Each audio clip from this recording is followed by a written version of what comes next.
Well, Tesla's production and delivery numbers for quarter two of 2024 are out, and they are good and bad. It's a bit of a mixed bag. But as Elon said, they're going to fade in importance as Tesla solves autonomy and humanoid robots. Let's take a look.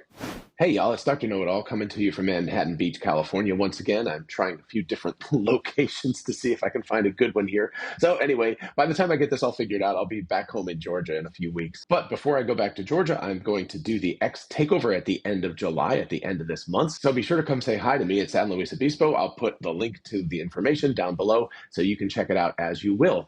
So big news from yesterday, of course, is that the delivery and production numbers for Tesla's Q2 came out yesterday. You can see here, Sawyer Merritt said Tesla delivered 443,956, so call it 444,000 vehicles in Q2, beating Wall Street expectations of 438,000 by a small margin. And then, interestingly enough, production was about 411,000 or 410,831. So I'm going to get back to that in just a second, but you can see here the delivery breakdowns and everything. Model 3 and Y production are 386,500, while deliveries were 422,000. So that's really good to see. This is the first time in several quarters that we've actually seen production numbers be less than delivery numbers. It's good and bad, and I'll get back to that in just a second. Then we get other models that were 24,000 produced and 21,155 delivered. Of course, in that is models S and X as traditional, plus the Cybertruck.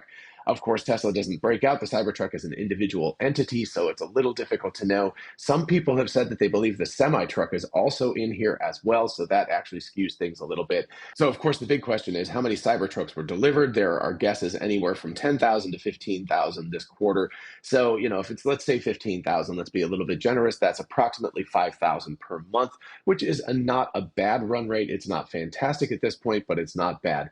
The other thing that's really interesting up here, as Sawyer Merritt said, is Tesla reported that energy deployments were 9.4 gigawatts in the quarter, which is a record high and I think close to double what they've ever produced before. So energy storage solutions are actually a big deal and a growing part of Tesla's business, which is great. So let's put these numbers into perspective really quickly. We've got quarter one and quarter two figures. This is thanks to Business Wire and also Dylan Loomis, Electrified. Thank you so much for putting this together. I'm actually stealing it. Sorry about that. Anyway, in quarter one, we can see back in April that we had a production of 433,000 with deliveries of 386. So a big shift. We can see that Tesla has reduced production from 433 down to 410,000. And at the same time, they've had many, many, many more deliveries.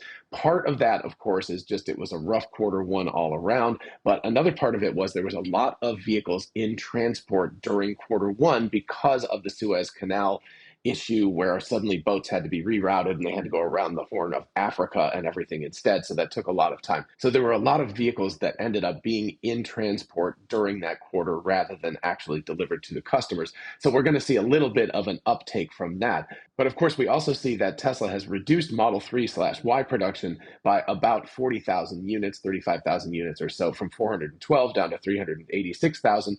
That is because, of course, they have kind of tightened their belt and they've actually operating these factories at a little bit less than capacity. So clearly they are planning for some difficult times, at least in this quarter and possibly going into quarter three and quarter four.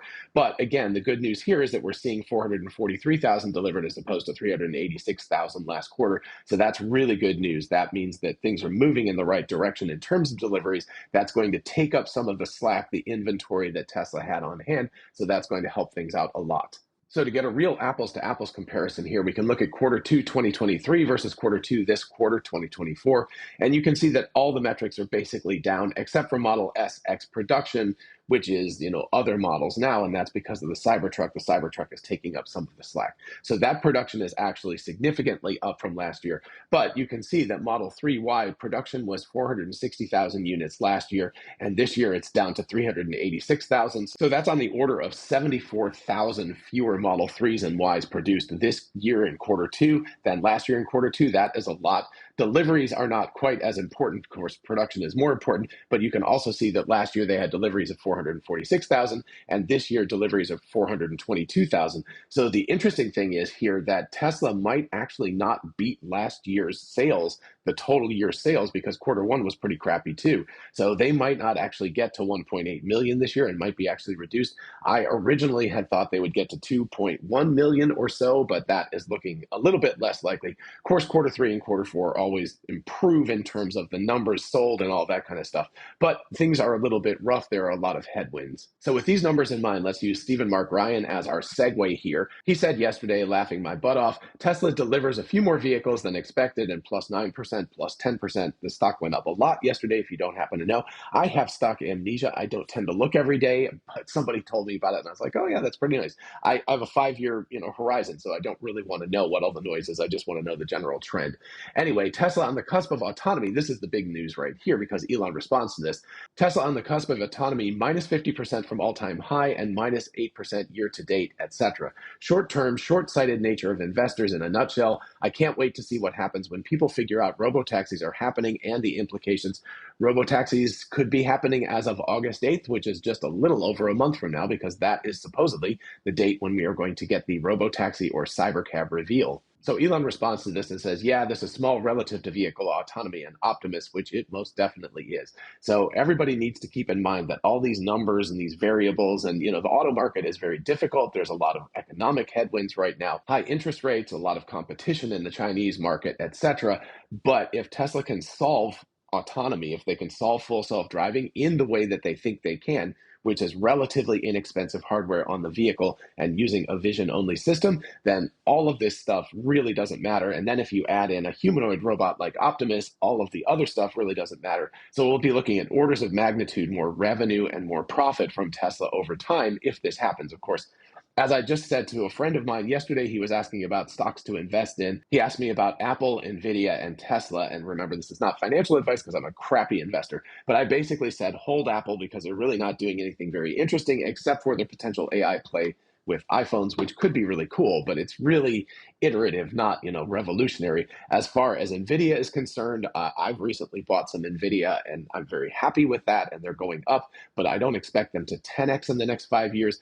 Tesla, on the other hand, could easily 10x in the next 5 years if things go well for them, if they solve autonomy specifically and are able to scale up Optimus. So they're the highest risk, highest reward of the three of them. So that was, just talking to him, and I told him to, don't take my advice, do your own research. But anyway, that's kind of what I'm thinking about. Tesla has this opportunity.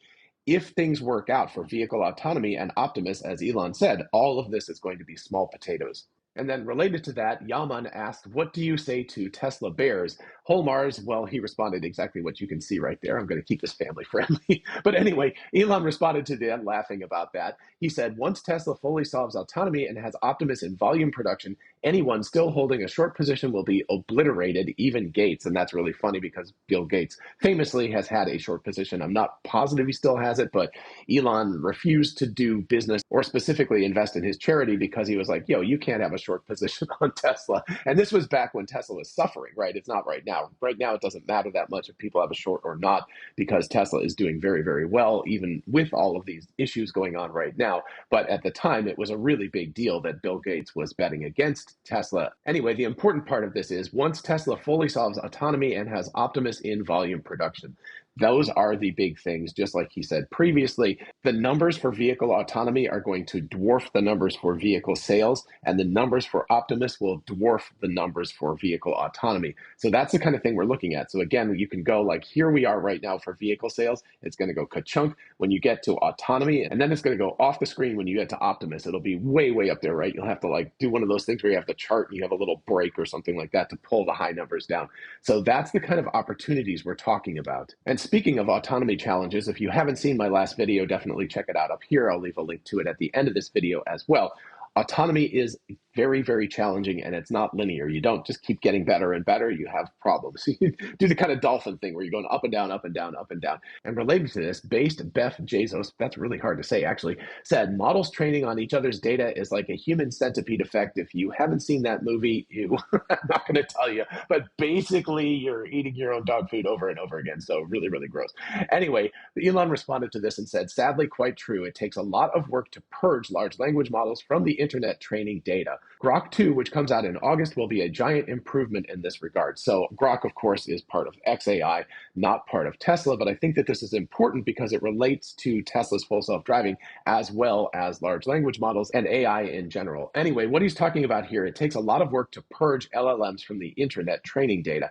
What's going on right now is that more and more data is actually being written by large language models. Let's say you want to write, I don't know, a post on X or something, or an email to a friend that's on Gmail. You just ask ChatGPT to write it, or you ask Claude to write it, or something like that, and maybe you edit it a little bit and then you spit it out. And actually, there's a lot of evidence right now that research papers by professionals like academics is being written more and more by LLMs as well. So anyway, that the internet data, even if you're not trying to get synthetic data out there, which is data that's generated by large language models, even if you're not trying to get that, you're actually getting that because so many human beings are using large language models to help them generate the text data that they're interested in. This will also happen with images. It will also happen with videos and things like that over time. Not as much right now because those are still relatively nascent, but over time, we're going to get the human centipede effect with both images and video and also music and sound effects and things like that as well. So all of this is becoming a very big problem.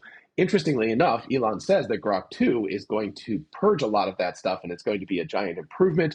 Don't know exactly how they're going to do that. That's part of their secret sauce and everything, but that's really, really cool that they're doing that. And if you don't know, a lot to most of the work in machine learning, artificial intelligence these days is actually data collection, curation, automatic labeling, all of that kind of stuff is actually bigger than the architectural improvements right now. Now, I'm not saying that we don't need some architectural improvements. It'll be great if we get those. But currently, the biggest amount of focus is on getting better quality data, purging that data of bad stuff, curating it to try to get the very, very best in order to train from anything from large language models to diffusion models that produce images and video and things like that to autonomous driving. So Tesla has done a ton of work, and this is something they've been doing for years, not just recently. They've been doing a ton of work to get only the best quality data from driving that they then put into their training runs. And as I discussed in my last video, again, link is at the end of this video, an interesting problem that arose with 12.4 from 12.3 is they trained so much on critical emergency intervention situations that they actually screwed up and didn't train enough on regular driving. So the car was kind of high strung and behaved like it was always in an emergent situation rather than driving normally all the time. So really interesting problems that crop up when you try to do things like this and really push the frontiers. So overall, very good numbers from Tesla considering everything. They are definitely down in all the metrics from last year, except for Cybertruck production, which is very, very cool. But more importantly, as Elon said, when we get to full autonomy in vehicles, assuming that that's possible, and especially when we get to large-scale humanoid robots like Optimus, then the numbers we're talking about right now and the variability of all of that stuff just is going to fade into the background. It's not going to be important. So that's the kind of thing to keep in mind if you're a long-term Tesla holder. Again, not financial advice, but I am, and that's the kind of thing I think about it. I think about 2030 as my time horizon, more or less, and yeah, I'm getting closer and closer to 2030. It used to be a decade, now it's about a half decade away. But anyway, that's kind of like, retirement age for me, so that's the kind of time I'm thinking about. And I personally am strongly believe that they're going to have autonomy and humanoid robots well into production, well solved by 2030. And so we should see a big boost in the Tesla stock and also Tesla as a company, the importance of the company by then. So those are my thoughts. What do you think? Let me know in the comments. And while you're down there, if you don't mind liking and subscribing, it really does help out the channel. Thank you so much. And I will see you in the next video. Bye-bye.